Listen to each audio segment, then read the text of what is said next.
Hi everyone, welcome back to Julia's Knits, and today we are going to be doing some blocking.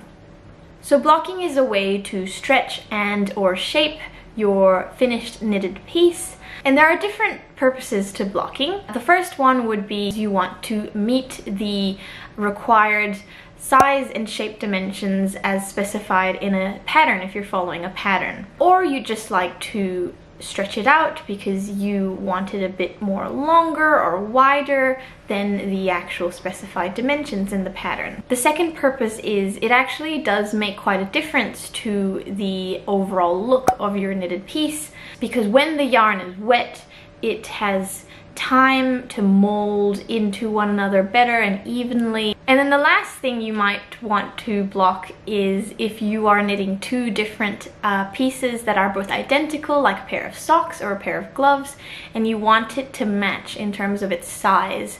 So that's a very useful thing to be able to block them so that you can really perfectly match them together.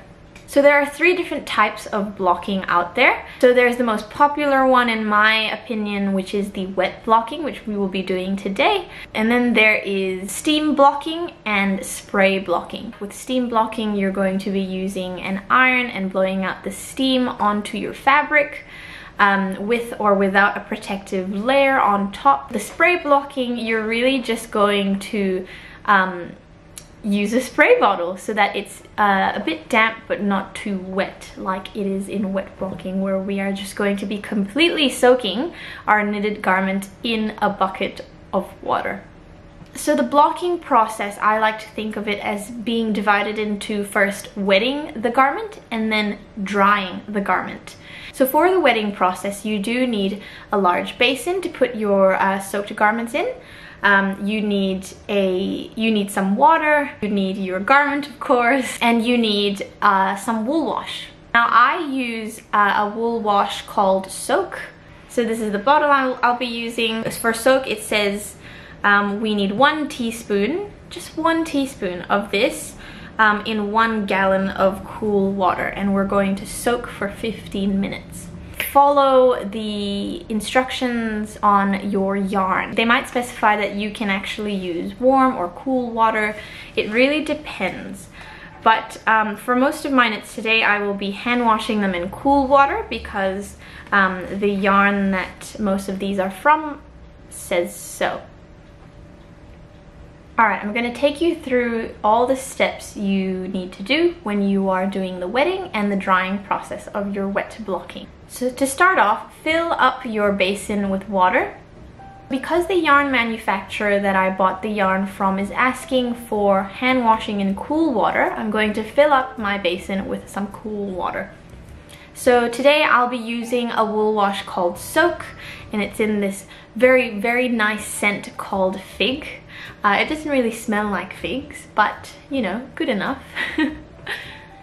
And now all I'm going to do is just soak for 15 minutes. You want to be careful not to leave the knitted garments for too long in the water, because these can really stretch out the garment or make it all weird. Just don't do it. And that's really it. That's really it for the wetting process. So after 15 minutes, you want to gently squeeze out all the excess water from your knitted garment. You do not, I say, you do not want to wring it like a dirty rag.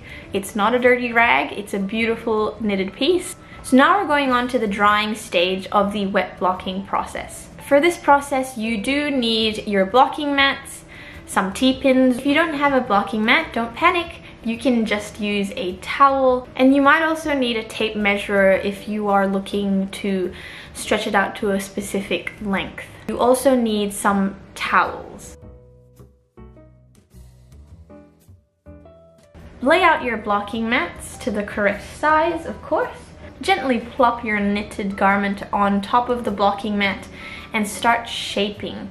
So you can use the T-pins or any kind of pin to pin the garment in place so that it stays that shape and size that you want it to be in.